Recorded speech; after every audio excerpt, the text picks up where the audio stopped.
Hello प्यारे बच्चों, मैं प्रवीण चौधरी विद्याकुल एकेडमी में आपका स्वागत करता हूं। इससे पहली वाली वीडियो में हमने बेसिक पढ़ा था चैप्टर नंबर 1 का।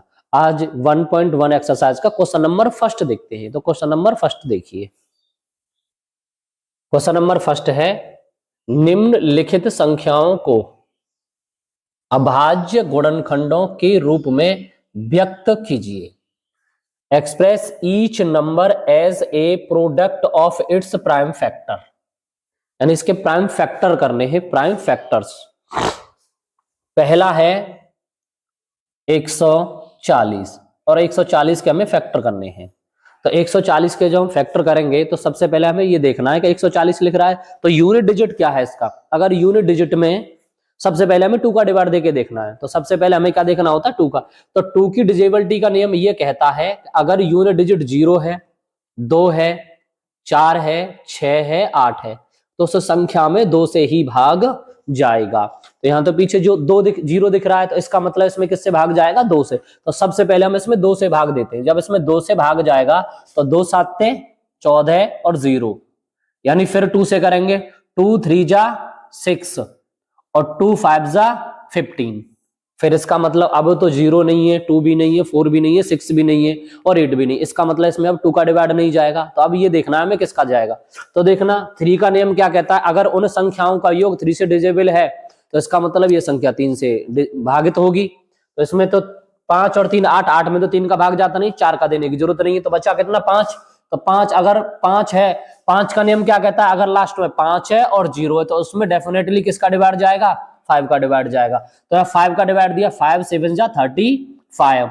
अब 7 में किसका जाएगा, 7 और 7 1 जा 7। तो 140 के 140 के जो फैक्टर बनेंगे वो ये बनेंगे 2 गुणा 2 गुणा 5 गुणा 7। यानी इसको हम लिखेंगे, देखो 2 गुणा 2 यानी 2 की पावर कितना हो जाएगा, 2 और गुणा कितना होगा, ये 5 और गुणा 7। और यही हमसे पूछा गया था। तो इस क्वेश्चन का हो गया ये आंसर।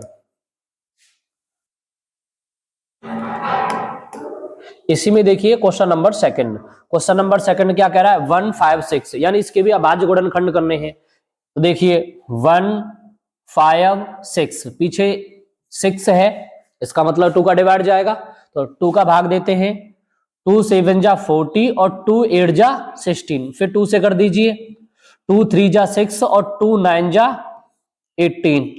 फिर अब इसका मतलब इसमें 2 से तो जाएगा नहीं, 9 और 3 को ऐड किया कितना हो गया, 12। 12 में तो 3 का डिवाइड जा रहा है तो इसका मतलब ये इसमें भी 3 का डिवाइड चला जाएगा। तो 3 1 जा 3 और 3 3 जा 9 और 13 में किसका डिवाइड जाता है, 13 का। 13 1 जा 13।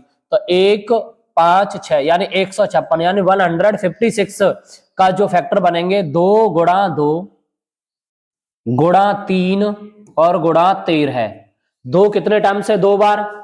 तो हम इसको क्या लिखेंगे, 2 की पावर 2 गुणा कितना लिखेंगे, 3 और गुणा कितना लिख देंगे, 13।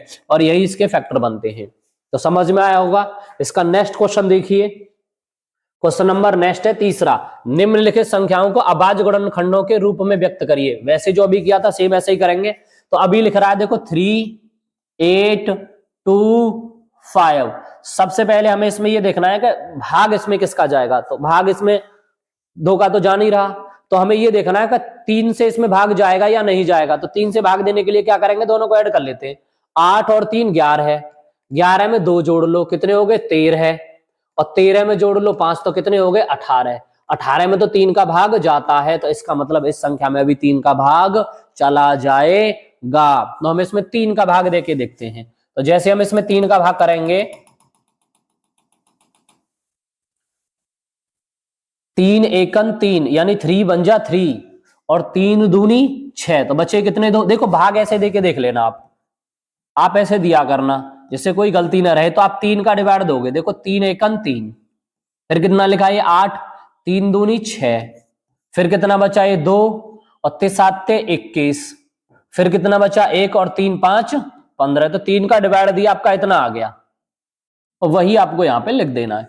फिर आपको दोबारा से यही कंटिन्यू करना है। तो जोड़ के देखना, 3 यानी 2 और 1 3, 3 और 7 कितने हो गए 10 और 10 में 5 जोड़ा कितने हो गए 15। इसका मतलब इसमें भी फिर 3 से डिवाइड चला जाएगा। 3 4 जा 12 होते हैं, 3 2 जा 6 होते हैं, 1 बचा और 3 5 जा 15। फिर चेक कर लेते हैं क्या इसमें फिर जा रहा है।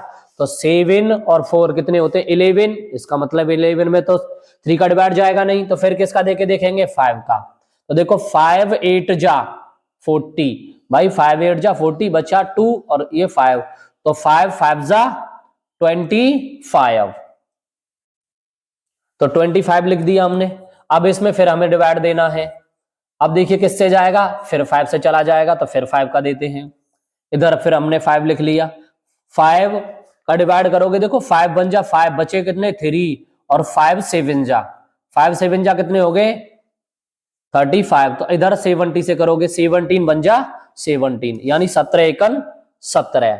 अब इसको जो फैक्टर बने उनको हम यहाँ पे लिख देते हैं, 3 8 2 5 यानी 3825 इजकल टू 3 गुणा 3 गुणा 5 गुणा 5 और गुणा ये 17 17। जब मैंने इसके फैक्टर की देखो 3 कितने टाइम्स है 2 टाइम्स है, तो 3 की पावर 2, 5 कितने टाइम्स है 2 टाइम्स है, तो 5 की पावर कितना हो जाएगा 2 और मल्टीप्लाई कितना हो गया 17। और यही क्या था आपका आंसर, क्योंकि यही तो हमें फैक्टर करने थे। एक बार समझ लीजिए, देखो 3 8 2 5 यानी 3825, 3000 यानी 3825, 3 का डिवाइड किया 3 1 जा 3, 3 2 जा 6 बचा कितना 2 2, 3 7 जा 21 बचा कितना 1 और 1 3 5 जा 15। फिर मैंने 5 से किया, फिर 3 से कर रहा हूं ना, 3 4 जा 12, तो 7 यानी 3 2 जा 6 1 बचा और 3 5 जा 15।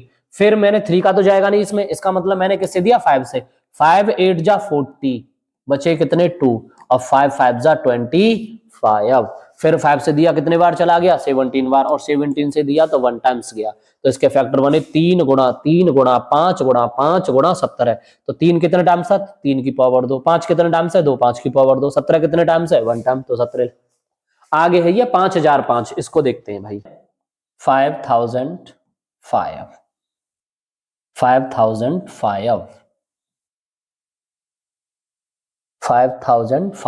5005 के लिए हमें क्या करना है, इसमें 5 से डिवाइड देना है।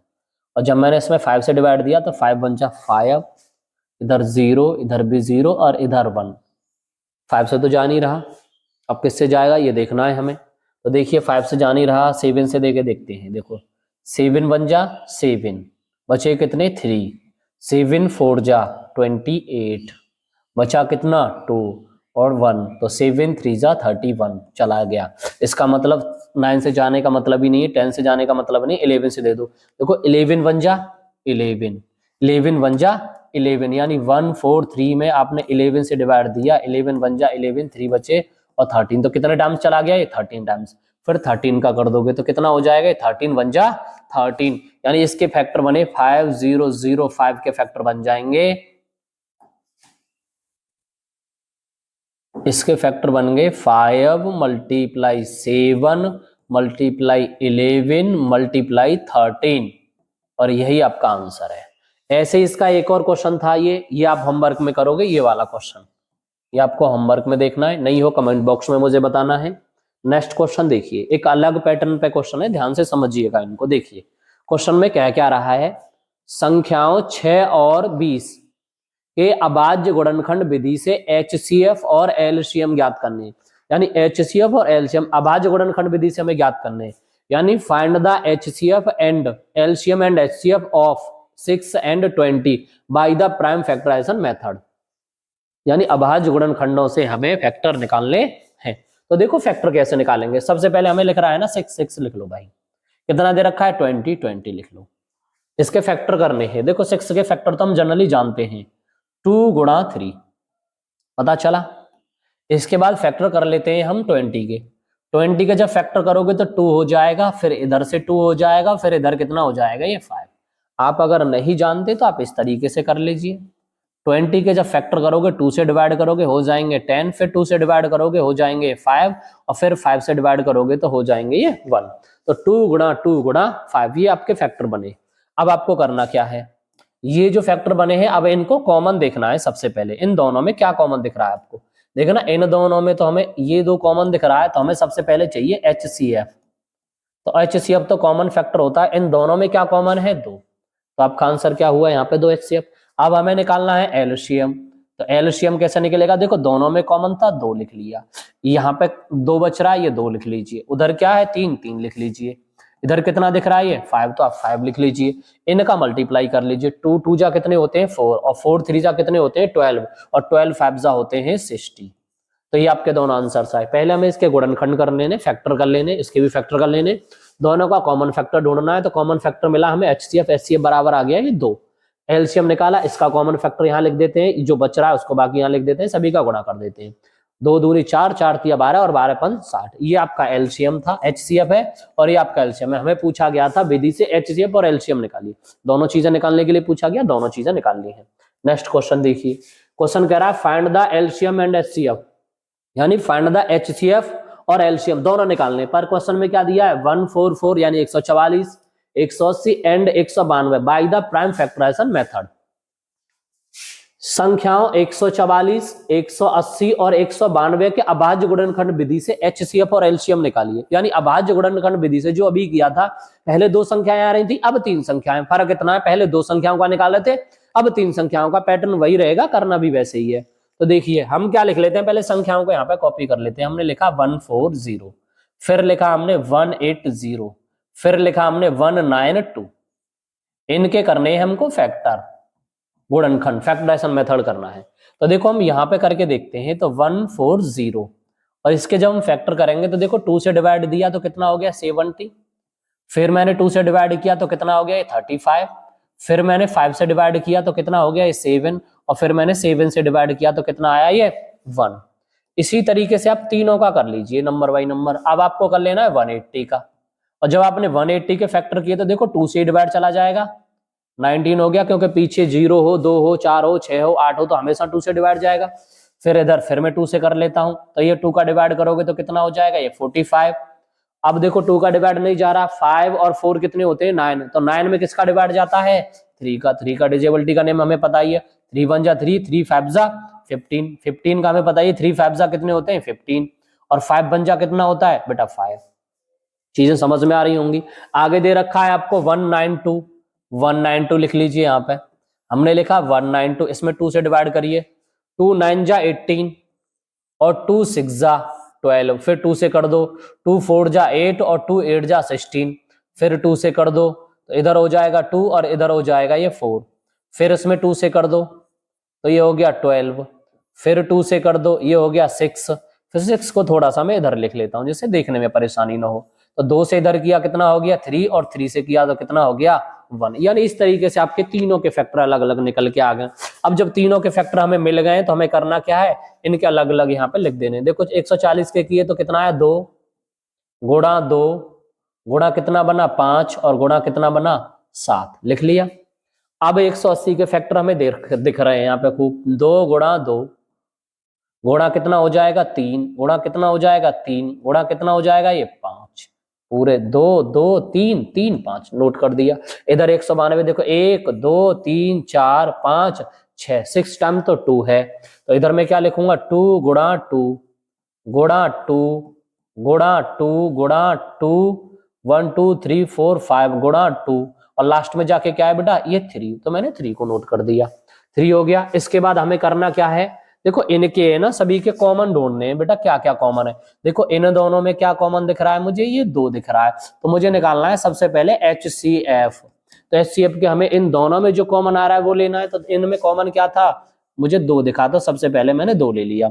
उसके बाद फिर दोबारा से मुझे इन तीनों में कॉमन दिख रहा है, तीनों में कॉमन क्या है 2। बेटा जो कॉमन होता है ना तीनों में उसी को लेते हैं, जो दोनों में कॉमन होता है उसको लेते हैं, जो तीनों में जो कॉमन फैक्टर है ना उनको निकालेंगे, वो होता है हमारा HCF यानी तीनों का कॉमन फैक्टर। उसके बाद देखो और कोई दिख रहा है भाई, इधर ऊपर 2 भी नहीं है, इधर भी नहीं है, इधर भी नहीं है, तो इसका जो HCF होगा बेटा वो तो हो जाएगा 4, क्योंकि देखो इधर 5 है तो इधर भी 5 है, पर इधर 5 नहीं है, तो इसका मतलब यहां से हम कॉमन नहीं निकाल सकते। इधर 7 है, इधर भी नहीं है, इधर भी नहीं है, तो 7 भी कॉमन नहीं निकाल सकते। इधर 3 है, इधर 3 है, पर इसमें 3 नहीं है, तो इसका मतलब तीनों में जो कॉमन होगा वही हमारे HCF के लिए जाता है, तो ये तो HCF इनका ही 4 बन जाएगा। अब हमें चाहिए LCM, अब हमें LCM चाहिए, तो LCM के लिए हमें क्या चाहिए, पहले तो जो कॉमन आया है दोनों में उसको, तीनों में उसको लिख लो भाई, तो तीनों में कॉमन था वो लिख लिया। अब हमें क्या करना है, देखो एक ये 5 है और एक ये 5 है, इन दोनों में जो 5 है वो भी हमें रखना है। तो पहले उससे पहले ये जो बचे कुछ 2 है उनको नोट कर दो, तो 2 गुणा 2 गुणा 2 गुणा 2 ये हो गया। उसके बाद देखना इन इसमें और इसमें ये 3 कॉमन है, तो इन 3 दोनों कॉमन में से 1 कॉमन आ जाएगा। फिर दूसरा कितना बच रहा है 3 बेटा, ये भी 3 आ जाएगा। अब देखना इसमें भी 5 है, इसमें भी 5 है, तो दोनों में से क्या कॉमन आ जाएगा, ये 5 कॉमन आ जाएगा। इधर कितना है ये 7, तो हम यहाँ पे कितना लिख देंगे 7। अब हमें क्या करना है, इन सभी का गुणा कर लेना है। गुणा करिएगा, देखो 2 दूनी 4, 4 दूनी 8, 8 दूनी 16, 16 दूनी 32 और 32 दूनी 64। हम थोड़ा सा अलग अलग करते हैं, तो इनका गुणा करके आया 64। फिर गुणा कर लेते हैं 3 तिया 9 और गुणा कर लेते हैं 5 सत्ते 35। अब हम इनका सभी का अलग अलग गुणा कर लेंगे। तो देखो हम पहले क्या कर रहे हैं, ये लिख रहे हैं 64 गुणा 9, 64 गुणा 9, तो 9 चक होते हैं 36, 9 4 जा 36 का कैरी 3, 9 6 54, 55 56 57, तो कितना हो गया ये 57। इनका मल्टीप्लाई करके इतना आ गया। अब इसमें हम मल्टीप्लाई कर देते हैं बेटा 37 का, और जब मैंने 37 का मल्टीप्लाई किया 6 5 30 कैरी 3 चला गया, 5 7 जा 35, 6 7 और 8 और कैरी कितना चला जाएगा, फिर से 3 आ गया, 5 5 जा 25, 25 में हम 3 जोड़ेंगे तो कितना हो जाएगा 28। फिर इसमें 3 का 3 6 जा 18 कैरी चला गया 1, 3 7 जा 21 और 1 22 कैरी 2, 3 5 जा 15 और 2 होते हैं 17। इधर लिख गया 17, ये 0 16 का 6 कैरी 1 10 और 1 11, 7 और 2 9 और 1 10 की 0 कैरी 1 1 और 1 2। तो इसका जो आंसर आया, जो एलसीएम आया 2016 0, ये आपका एचसीएम